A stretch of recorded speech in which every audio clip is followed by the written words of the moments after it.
Hello, good morning. I'd like to just make a really quick video about this. No script for this, no notes even. I've just been thinking about this lately, trying to process something. Especially since I made this album, go check it out on my Bandcamp or my music YouTube channel. This album is about my mom and sort of processing my thoughts regarding my own conception, my own childhood, her decision to have me, and her decision to leave this world. If you don't know, I'm pretty sure I've told this story on this channel before, but my mom had 4 kids with 4 different men, and then she committed suicide when I was 7 years old. And essentially, from my perspective, has been a big problem in my life for a long time. And I had to think about it from her perspective. She was a single woman in an economy that was getting worse. It was better in the 90s, but it was getting worse and worse. She couldn't take care of herself. She was probably dealing with the same kinds of mental health issues that I deal with, but without any diagnosis or support of any kind. You know, the internet wasn't really such a big thing back then. It couldn't have been easy for her to do research about what was going on or to find help and support. So she was struggling a lot. She was in a lot of pain. And the reason she had these 4 kids with 4 different men is because every time she was trying to strap down a man into marriage so that she could become a housewife and maybe have an easier life, relieve some of her struggle. And who knows whether that would have worked for her. A lot of women become housewives and don't find it any less of a struggle. But the point is, it never even happened. 4 men, 4 kids, and then she finally decides, this isn't working, I need to stop doing this. And then 7 years later, she gives up on life entirely. That's tragic. She died young. She was never happy. She was miserable her entire life, most likely. And it's just a terrible, terrible existence when you think about it. And I can't blame her for bringing me into the world for bad reasons. You know, whatever her reasons are, those decisions, whether they were bad ones or not, led to my existence. So to be angry at her for that would be being angry at my existence. And I just can't do that to myself. I'm not that type of person, not anymore.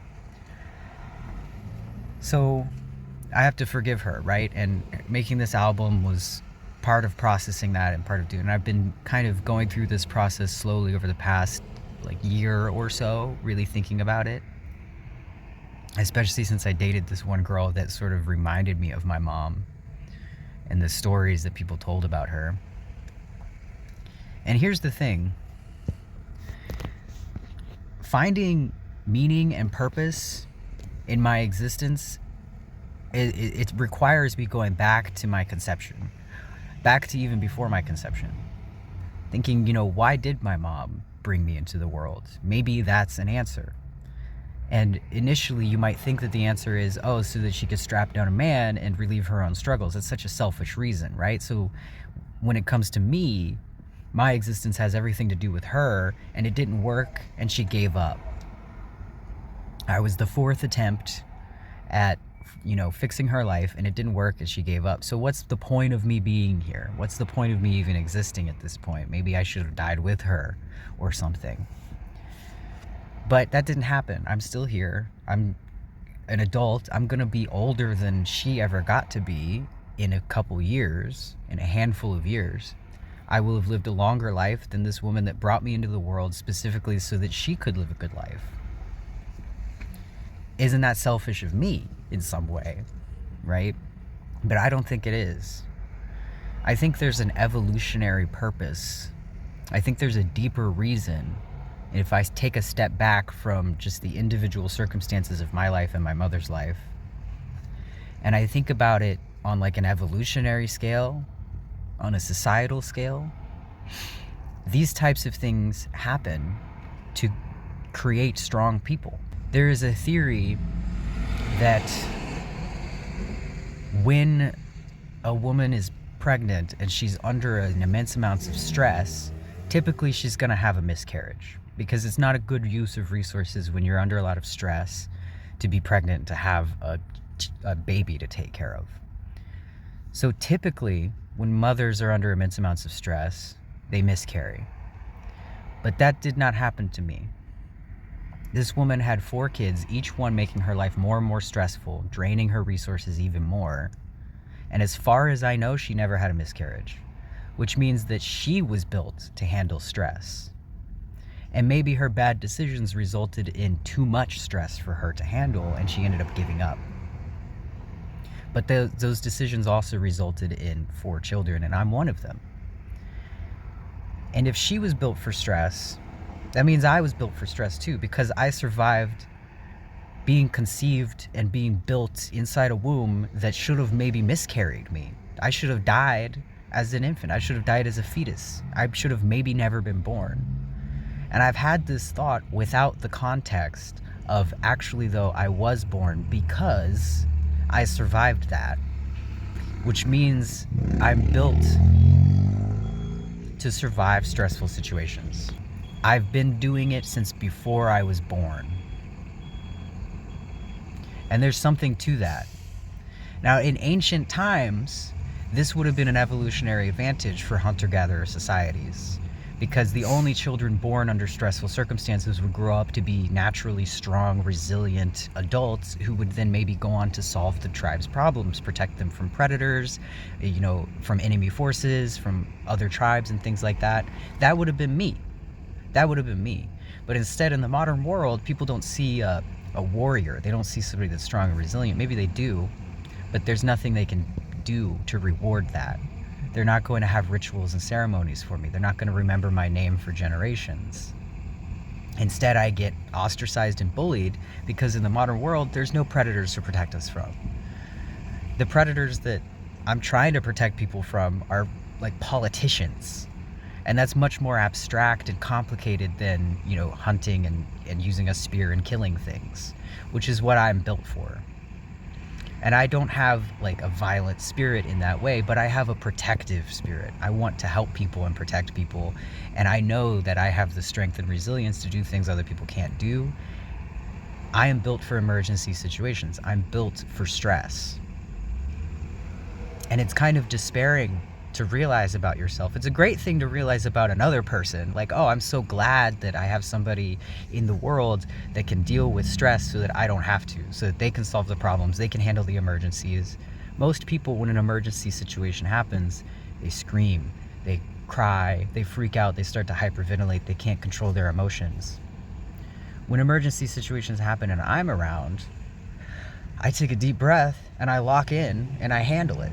It doesn't matter what it is. I'm the guy that's, immediately on my knees doing CPR. I'm the guy that's pressing the emergency stop button when the escalator starts to eat somebody. I'm the guy that puts on the headphones and, calls the air traffic control and gets their instructions on how to land a plane, even though I've never done it. But the pilot is dead and somebody's got to land this plane and nobody else is calm enough to even try.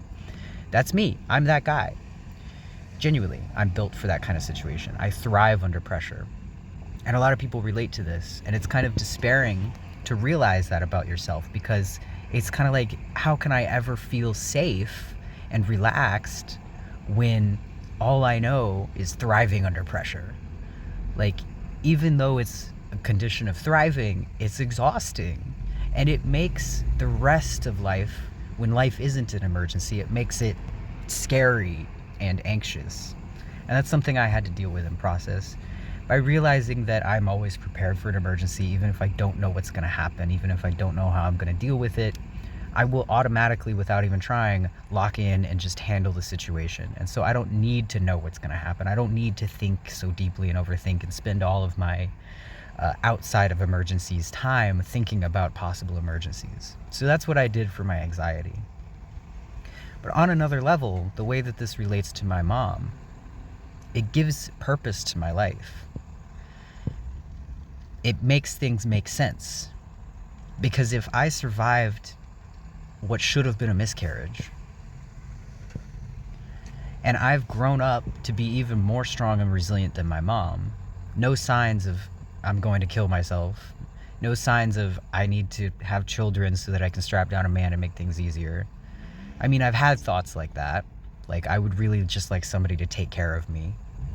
Like, I watch videos of like animals, stray animals getting rescued off the streets, and they end up in loving homes where they get fostered and their anxiety is fixed, and they get fed and taken care of, and they just get like a paradise life. And I cry when I watch those videos because I wish somebody would do that for me. I'm a whole human being and nobody's ever done that for me. I'm a stray animal out here on the streets struggling to survive and feed myself, and nobody's ever taken me into their home and actually genuinely given me a good home.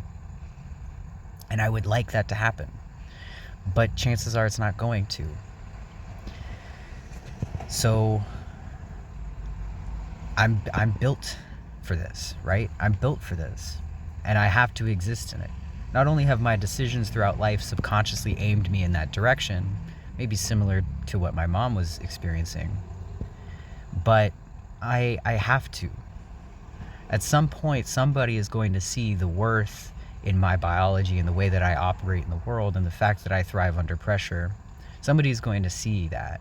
Somebody's going to see that I make great music, that I've taken the terrible experiences in my life and turned it into art and wisdom, and that I would like to give those things to people. I would like to have them appreciate it. I'd like to also be paid for it. Would be nice. I've already lived enough stress in my life that I can turn it into art and beauty, and I can turn it into advice, and I can help other people. I'm only 28 years old. I've already lived enough life that I feel it's time for me to relax and start making beautiful things out of those stressful experiences. And that's fulfilling my purpose. That's why I've struggled for so long, is so that I could end up doing that in the end. Most people don't get that opportunity. The unfortunate thing is, because I live in the modern world and I'm not going to be hailed as a warrior and remembered for generations, people don't see, if they see the strength and resilience and they admire it, they don't know how to pay me for it. Just pay me in money, by the way. Money would be great. But they don't know how to pay me for it. They don't know how to value what I have to offer.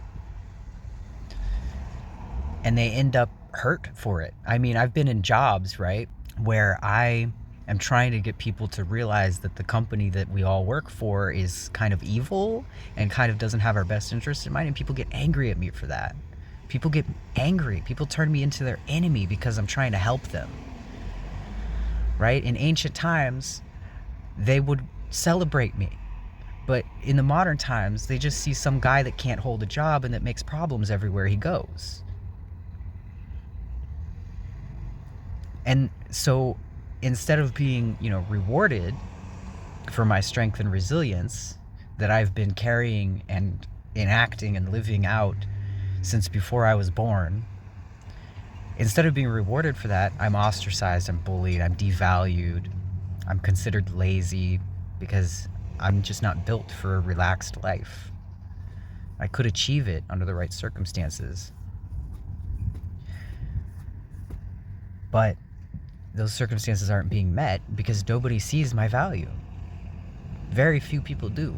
And if you've subbed to my channel, you probably are one of the people that sees my value, and I appreciate you. But the vast majority of people out here really don't. And it's frustrating because I could be fulfilling my purpose if people just let me help them. I've spent my entire life improving myself, becoming even more resilient and strong, making meaning out of my struggles, turning them into wisdom and all of this stuff. And I just can't use it because society doesn't want that. Society wants relaxation. Society wants things to be easy, peachy, clean. Society doesn't want to have strong people. But the fact that I exist means that society needs me. The fact that strong, resilient people exist means that something isn't easy, peachy, clean in our society.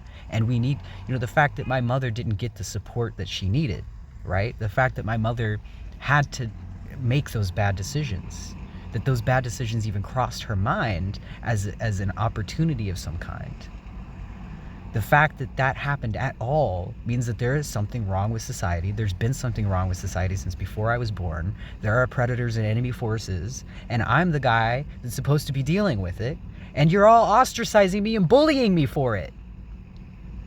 And the really unfortunate thing about this is that I am built for that, so I will always survive it. If this resonates with you in any way, understand that society needs you, even if they don't realize it. Just keep getting stronger. Keep getting stronger. That's the only thing you can do. Eventually somebody is going to notice and be like, hey, actually we need this guy. We should pay him some money, and we should take care of him and make sure that he can do what he needs to do to help us out. Eventually somebody's going to realize that. So thank you so much for watching, and have a peaceful day.